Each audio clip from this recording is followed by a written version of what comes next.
What time is it? Okay, we have some fabulous live music later on, but right now, here's the kind I prefer. How did you first become involved with Project Censored? I had studied sociology in school, and when I was in graduate school at UCLA, I got interested in how news stories are created. The social forces, I'll sound like a sociologist maybe for a moment, but the social forces that shape the construction of news stories. And that led me to Project Censored, my first kind of official teaching job outside of grad school was at Sonoma State University, which is where Project Censored was founded in 1976. And one of my colleagues there, Peter Phillips, he was at the time the director of the project, and he right away got me involved in working with the project, doing kind of the kinds of things I'd been trained to do in graduate school, but with a much more kind of activist and critical edge. And one of the things that hooked me about the project is how integral to everything that the project does is our connection to students and student education in critical media literacy. So right away, Peter had me working with a team of 3 or 4 students on a chapter for that year's Project Censored yearbook. And that was a great experience, and I haven't looked back since. So for those who aren't familiar, what exactly is the Project Censored yearbook? So the Project Censored yearbook is one of the things that Project Censored does every year. So I'll step back and say Project Censored is a nonprofit sponsored media watchdog organization. And what we do is twofold. We hold the corporate news media to account when they fail to provide us the kind of news and information that we need in order to be active and engaged in our communities and informed as citizens. The other aspect of the project is that we celebrate and we try to promote the good work of truly independent journalists and truly independent news outlets as meaningful alternatives, as important alternatives to the corporate news that most of us are inundated with every day. So the yearbook is one of the things that the project does every year. We put out an annual book that includes a listing of the year's most important but underreported news stories. We also look back at some of the stories that the project has investigated in previous years to see what's happened to those stories. We call that chapter of the book the Deja Vu news stories. We look at what we call junk food news reporting, when the corporate media feeds us, the equivalent of calorie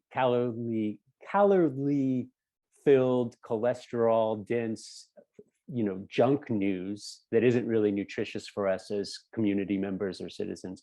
We also have a chapter, a lot of this is heavy and critical. Every year the yearbook ends with a chapter we call Media Democracy in Action, where we highlight important people and groups and initiatives that are pushing back against this kind of trend of junk news and news abuse and news as propaganda, and really modeling what that notion of media democracy looks like when it's in action. And that last chapter is a set of resources for people who are interested in engaging themselves, and also a source of inspiration for those of us at the project and people interested in the project's work. A really, kind of a beacon of what's possible, even in times when so much is disheartening and discouraging. Yeah, I really liked that part of the book too, because one of the things with, social media and the internet, and, those can both be wonderful tools, but then sometimes you walk that fine line between independent journalism and independent news gathering, and then misinformation and misinterpretation. I imagine Project Censored has evolved in the 40 years, but like how did you guys adapt to all that? Because I can imagine that must have been a very trying thing. Yeah, I mean, the challenge is, in some ways things aren't so different from when the project was founded in 1976, and in other ways they're dramatically different. And let me just point to maybe an example or two of each. Oh, please do. the idea that things aren't so different, we still have, as we did in the early 70s, only it's more intense now. Basically, most of the media that we get every day comes from corporate sources. And so there are studies now. The pioneering study in this was a study by Ben Bagdikian in a book called The Media Monopoly in the 80s. There's now been several editions of Bagdikian's book where he was the first person to really show that over 90% of our media is controlled by 5 or 6 corporations. So that's a kind of a form of continuity across most of the lifespan of the project. And the problem there is a basic one. If we have lack of diversity in media ownership, do we also then have lack of diversity in media content? And the project's primary focus is on news and journalism. But when Bagdikian and I'm talking about, say, media, we're talking about all the media we consume. So this is not just news and public affairs programming, but also things like our books, our movies, our music, right? 90% of all of that is produced by corporate entities. And the concern is this corporate entities don't necessarily have the interests of everyday people near and dear to their hearts. So that's an example of, I think, continuity that, at some level, it doesn't matter whether there's a Democrat in the White House or a Republican in the White House. The corporate control of media is a kind of a constant backdrop that is so woven into kind of our day-to-day experience of the world that we tend not to notice it and tend not to take it for granted. And so part of what Project Censored does on that front is we champion what we call critical media literacy, which encourages people not just to, check sources and confirm facts and so forth, but to be aware of the power dynamics that are at play when we're talking about the power of media or the power of news to shape our understanding of the world. And a kind of basic building block perspective of those power dynamics is the corporate ownership and corporate control of the flow of information.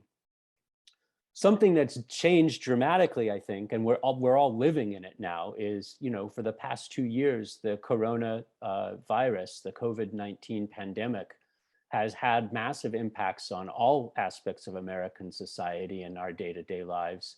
But the field of journalism has been especially hard hit by the COVID-19 pandemic. And so in the introduction to this year's yearbook, Mickey Huff, the project's director, and I write about some of the impacts, the negative impacts of the pandemic on the field of journalism. One of those that's most concerning is the idea that, this is finding that the Poynter Institute, Poynter is Poynter, the Poynter Institute found that more than 100 local news stations have closed, have shut down completely since the beginning of the pandemic in March 2020, because they simply can't afford to keep reporting. And the closure of local news stations contributes to what we know as, quote, news deserts. The idea that there are local communities where there is no local news reporting at all. And what happens in these news deserts is that corporate entities move in and, playing on the demand or the need for good local news, they basically co-opt that need and feed us more of this kind of divisive, highly sensational news that doesn't really serve us well in terms of being active and engaged in our community. So that's a change that, not just the project or journalism, but all of American society.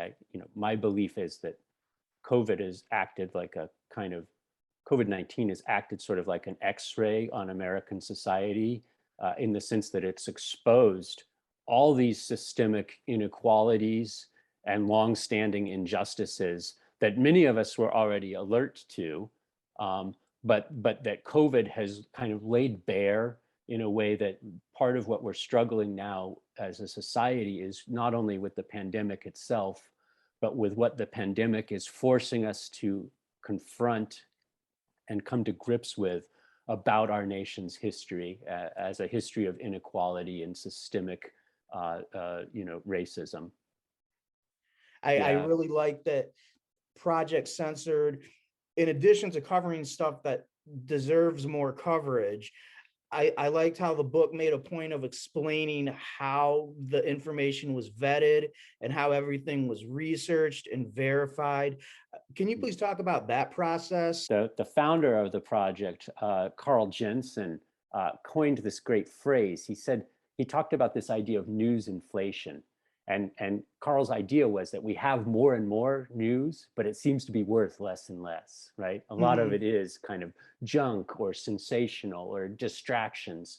So what we're trying to do at the project is say, the program that I help coordinate at the project, the Campus Affiliates Program, brings together faculty and students from about 24 college and university campuses across the country. And what those students are doing with the guidance of their faculty mentors is what we call validating independent news stories. So they're finding stories from the independent press on topics that are either not being covered by the corporate media or are being covered in a kind of partial way, where partial could mean either incomplete or it could mean biased. And those students are digging those stories, vetting them for their quality of the sources, for the transparency of the facts and such, for the importance and significance of the stories. And those stories then are posted on the Project Censored website as validated independent news stories. If they meet all these criteria, they're posted. So people can go check out the latest validated independent news stories, or VINs as we call them, at projectcensored.org. And from those stories then, each spring, coming up in a couple months now, we will send out a ballot of several hundred validated independent news stories to all the campus affiliate faculty and students, as well as to the project's international panel of expert judges. And we'll vote on those stories. And out of that, from that ballot of 200, 300 stories, we'll come up with this coming year's top 25 story list. So those stories, by the time they make the top 25 list that's featured in our book each year, those stories have undergone 5 separate rounds of independent review process, and the collective effort to produce that list is the collective effort of about 200 to 300 people, not all of whom see eye to eye on every issue. So I think thank you for noticing that, Chad. I think one of the great strengths of the project is the great diversity of people who participate in it and who help us identify and vet the stories that then we go on to try to promote and raise public awareness about. Oh, my pleasure. I think that that's so important. Just as I like to say or think too, that with anything, whether it's news, music, movies, food, name, I'm a consumer first before I'm anything else. And so it's just like, I like a diversity of thought, just like I might have a craving for Chinese food today and pizza tomorrow. And so the idea that this book and all of Project Censored makes a conscientious effort to highlight and talk about all different things from all different walks of life, even on an international thing. I think particularly in America, sometimes we think the news is just limited to this country. But to have, again, some of the things in this year's book, talk about, Pfizer, I personally was not aware of it. So yeah, I mean, we just to take up, that is one, you mentioned one of our top 25 stories, and I won't go into super detail on this story, but all these stories are not only in the Project Censored yearbook that is published by the Censored Press in conjunction with our partners, 7 Stories Press, an independent press out of New York City. But all these top 25 stories are, you can find them on the Project Censored website too. So that Pfizer story that you mentioned is our number 8 story on this year's list. And the title really says it all. Our title for that story is How Pfizer Has Bullied South American Governments Over the COVID-19 Vaccine. And look, vaccines are a contentious issue in the United States, but many, many Americans are kind of holding Pfizer and Moderna up as putting them up on a pedestal almost, because they developed the vaccines that are a source of hope for us.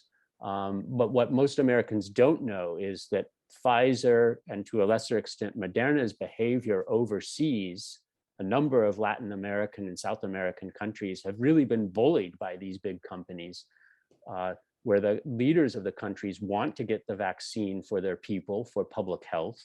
But to do so, Pfizer is requiring that those countries put up sovereign assets. So things like, physical property has to be put up by the country as collateral in case there were adverse reactions to the vaccine that would lead to legal suits against Pfizer. And so this is a kind of a form of large-scale international blackmail by Pfizer as a corporation against some of these South American governments. It's a really kind of shocking story in its own right, but it's also like the stories that we cover in the top 25 list. It's a story that simply has not been adequately covered by the corporate news media. And anyone who watches the kind of primetime evening news, whether it's on one of the original channels or on cable, is inundated with pharmaceutical drug company ads, right? So that there's a direct connection here between the advertising revenues and the kind of content. So then to hear that, for instance, like in Argentina and Brazil, the leaders of those countries have been asked to put up federal bank reserves, military bases, and embassy buildings as collateral, right? Wow. Pfizer will take those if there's a lawsuit that would find the Pfizer vaccine created an adverse reaction in some of the, say, the Brazilian or the Argentinian population. That at a time when government officials are, I believe, it's my personal opinion, that government officials are doing everything in their good faith power to try to protect, our nation's population from the effects of the pandemic. And the same would probably be true of Brazil and Argentina, right? That's kind of a stunning sort of bully-like action on the part of Pfizer, which so many of us are feeling indebted to, right, for coming up with a vaccine that allows us to visit our grandparents or our parents without fear of infecting them overmuch. So yeah. It was interesting too, because to that particular story, and just kind of the general medical component of it, it made me stop and think, you're right, it is, we are inundated with medical ads for everything all the time, but like very rarely do you see a story about medicine's negative effects. And I was just like, oh, wow, like that sound, now when I say that out loud, that sounds painfully obvious, but I never realized that until kind of doing research, and putting together questions for this interview and reading the book. So yeah, it just goes to show the power of media. Right, and the power of news media that is, at least in part, driven by advertising revenues.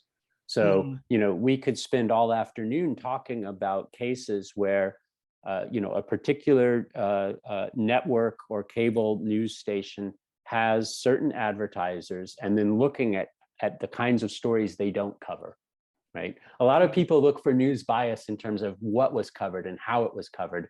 And part of what the project does is saying, look, in some ways, the most damning evidence in terms of news bias by corporate outlets is what's left outside the frame. Right? If the frame tells us, look here, focus on these things, it's what's going on out here and up here, right? And those are the stories that kind of we try to highlight in the top 25 list every year. There's a way, a sociologist named Gay Tuckman, who began studying the news in the late 70s, had a great expression for this. She said, the news as she studied it, kind of what we would think of today as mainstream news, or what Project Censored calls corporate news, is really good at covering events, but not so good at covering issues. And one of my colleagues at Project Censored puts it this way, and I think this captures it succinctly. For corporate media, the news is about what went wrong today, right? Whereas A broader definition of news would include what goes wrong every day. What are the systemic problems that are facing us as a society as a whole, or in our communities? If we don't have reporting on those systemic issues, we're not being fed a kind of a full, well-rounded news diet, right? It's like we're getting pizza every night and never getting, the whole grains or the healthy stuff that we need too, in addition to delicious, I would probably eat pizza every night if I was left to my own devices. But at some level, I recognize, even though I like that, I enjoy that, like my body needs other things too, right? How would you say your insight and work as a sociologist has affected what you do with Project Censored? Thanks. That's a fun question to think about. Going all the way back to when I was an undergraduate, my teachers, Mark Gould and Bill Hohenstein, always emphasized that power mattered, right? And that in any relationship, we have to be thinking about power and how it's unequally distributed and what are the consequences of that. And I studied that for years in school.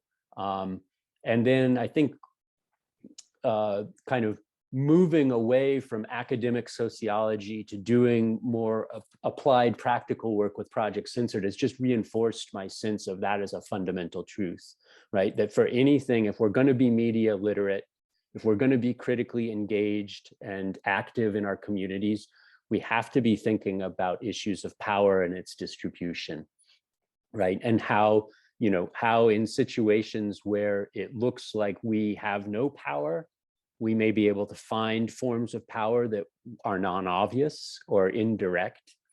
And in situations where we have some power, how do we wield it to the greatest good and not to simply benefit ourselves and our own narrow interests?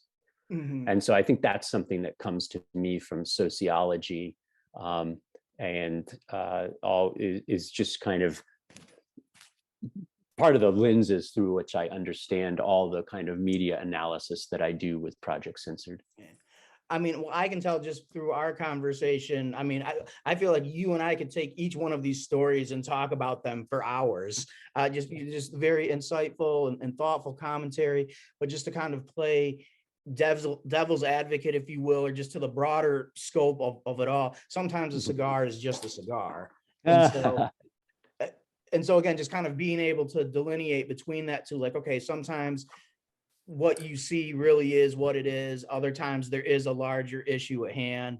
And so again, I imagine your role as a sociologist can be, I think, more often beneficial than not, but maybe on occasion it can be a double-edged sword. Yeah, well, you can get, I mean, the stereotype of the ivory tower where we get caught up in our own theories and models and disconnected from the world is a real issue, for sure. But I think that,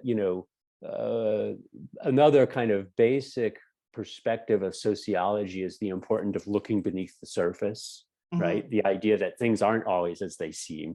The cigar often is it may be just a cigar, but it may be other things too, right? And there, I think, like to give one concrete example, I think all of us probably on a daily basis, if not many, many times a day, use online search engines to find information. And we have a tendency to think that those online search platforms, it's so omnipresent that we even use a company's name as a verb, right? We talk about, I'm going to Google that. Yeah. And I think I think we should not do that. I think it's good for us to try to detach this activity from that corporation, from that company. We do that all the time. We use search engines. It's almost impossible for me to imagine doing the work I do without the use of a search engine. And I'm not saying we shouldn't use them. What I would say in terms of the thing, digging beneath the surface, is those search engines are not neutral tools. They work on the basis of algorithms that are, for the most part, deemed proprietary by the companies that own them and have made them. Proprietary in the sense of they're what's the word I'm looking for? they're considered intellectual property and are guarded as such. So you and I don't have access to what the Google News algorithm looks like. All we can do is use the Google News algorithm and maybe compare it to other search engines that aggregate news and compare. And I think if you do that, if you just use the engine, it never exposes to you kind of its own biases. But if you compare how one engine works with another, we can start to kind of infer what some of the biases are. And a colleague of mine, Avram Anderson, who is an information science librarian at Macalester College outside of Minneapolis-St. Paul, Avram Anderson and I did a study a few years ago now on looking at Google News coverage of LGBTQ plus issues. And what we found was that Google News consistently returned fairly extreme homophobic or transphobic content as news stories on LGBTQ topics. And we compared a couple weeks worth of content from Google News with DuckDuckGo, and we found significant differences in the kinds of stories and the sources of stories that the two news aggregators returned.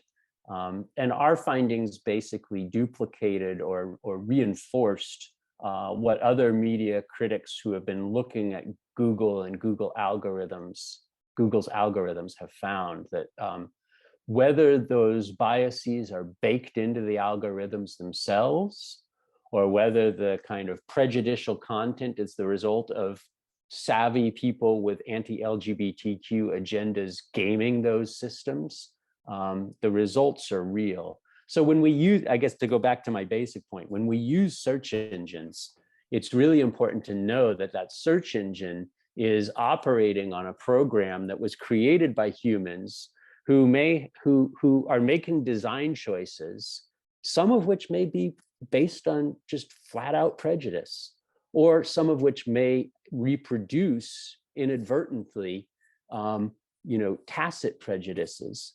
And so we can't avoid using search engines, but we need to be aware of them.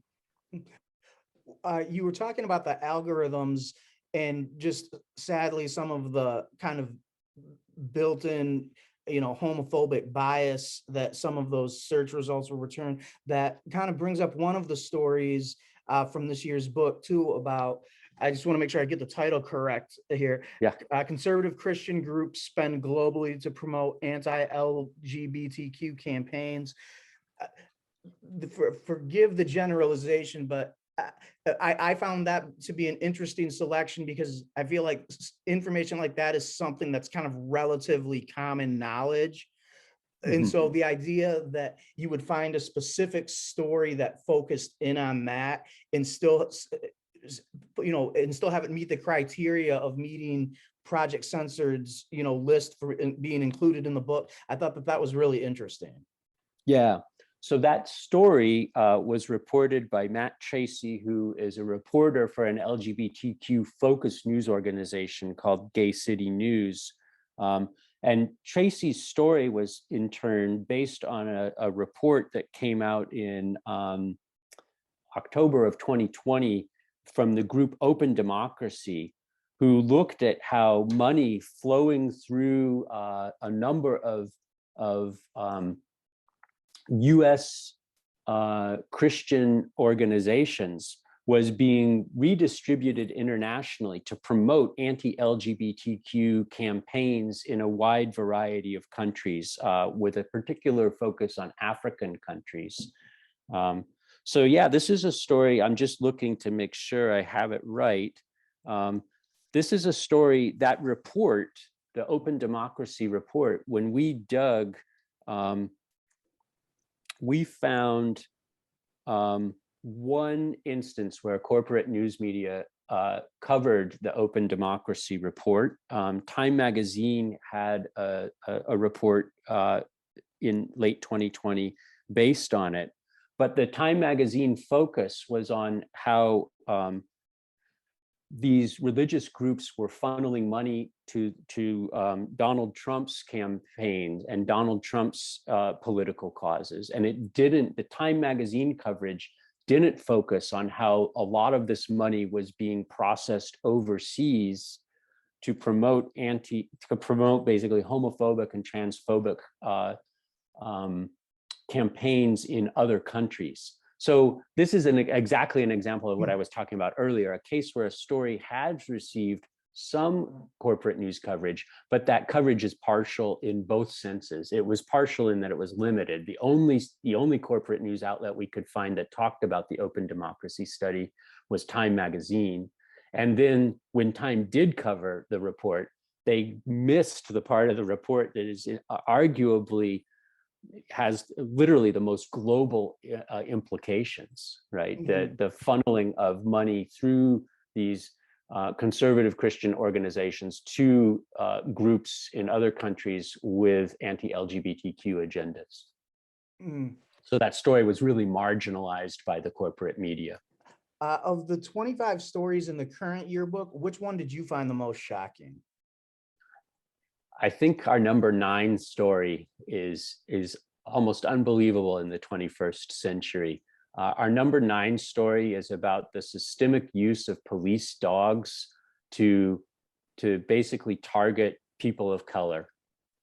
And the story, I'm just going to check my notes here so I get some of the facts right. 3,600 Americans every year are sent to the emergency room with severe dog bites from police canine units. And as this story, which was reported by the Marshall Project, which is a civil liberties and news focused organization based in New York City, the Marshall Project, in conjunction with a handful of other independent news outlets, published a 13-part series called Mauled: When Police Dogs Are Weapons.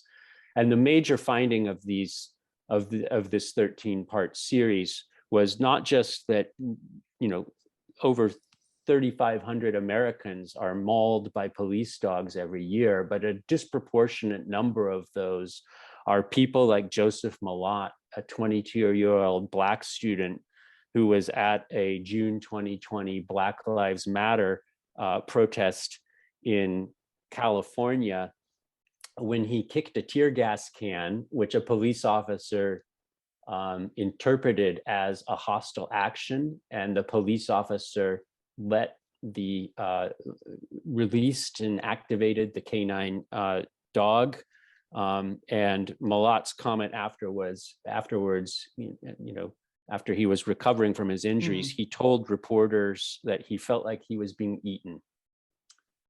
So this is a shocking story. I mean, we know you don't have to know a lot of American history to know that dogs have been used against people of color, especially in the South, going all the way back to the era of slavery.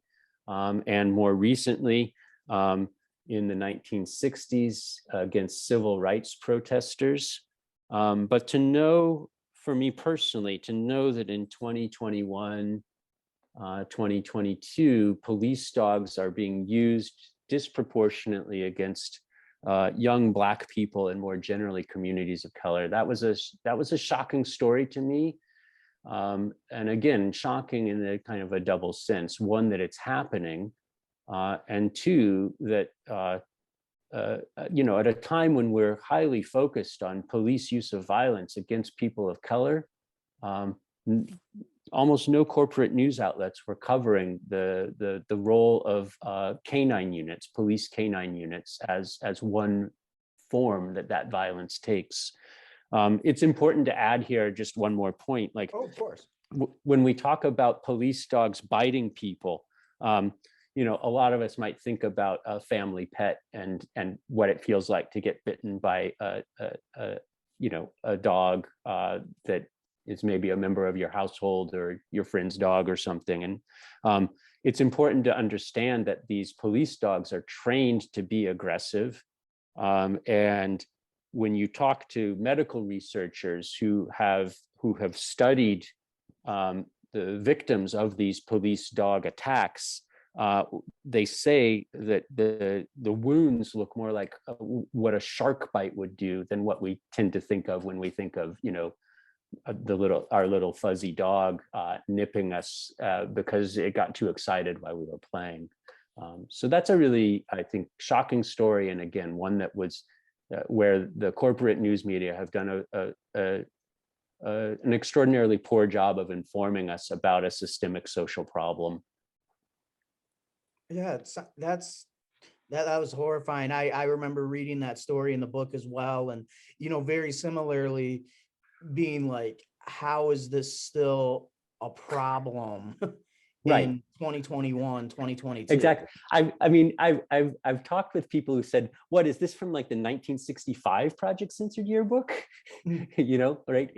This sounds like something like Yeah. we know historically, like police dogs were used to intimidate and injure protesters during the civil rights era, but you kind of want to believe like, oh, we've made some progress since then. And this is an unfortunate story where it's, I think, cold water in the face. No, we still, like, this is a serious problem that needs to be addressed, but it won't be addressed if there's no news coverage of it, right? If the public doesn't know about it. And so one of the things is kind of a shout out for this story and all the stories in our top 25 list, the importance of acknowledging and appreciating independent journalists and independent news outlets that cover these stories so that we know about them, right? So that we aren't ignorant.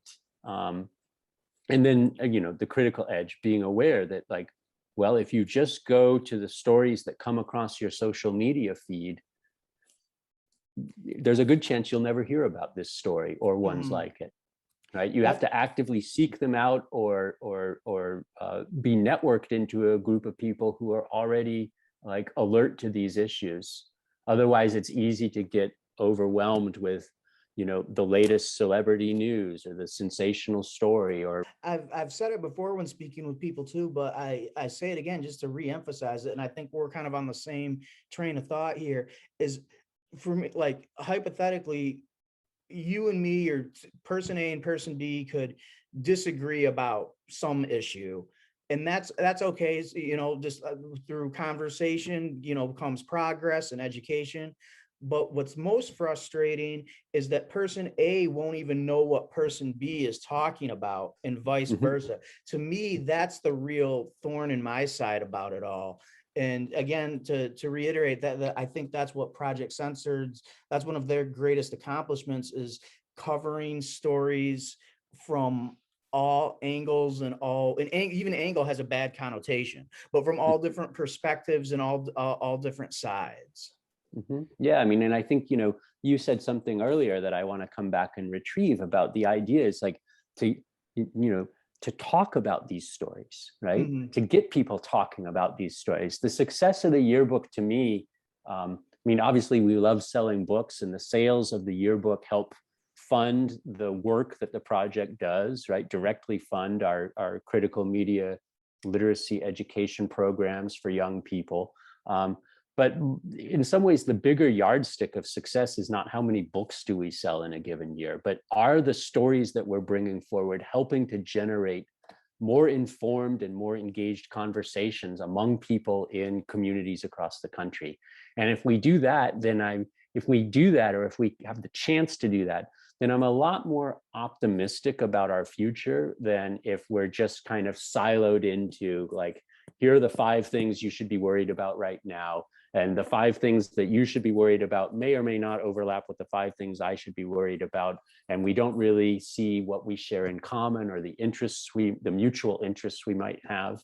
I think a lot of corporate media is designed to discourage us, to make us depressed. That's why so much of the news is negative. But it's also designed to divide us and to convince us that we share less in common than we actually do. Well, I thank you so much for your time. It's been a pleasure speaking with you. Is there anything else you anything else you want to add or comment on? Thanks so much for having me on West Coast Styles, Shad. It's been a pleasure to be in dialogue with you. And I would just urge people to check out the project themselves directly. You can find us on our website at projectcensored.org. Even though we're critical of some of the social media platforms, you can find us on Instagram and Facebook and Twitter and the like. Check us out. It could, we used food metaphors earlier.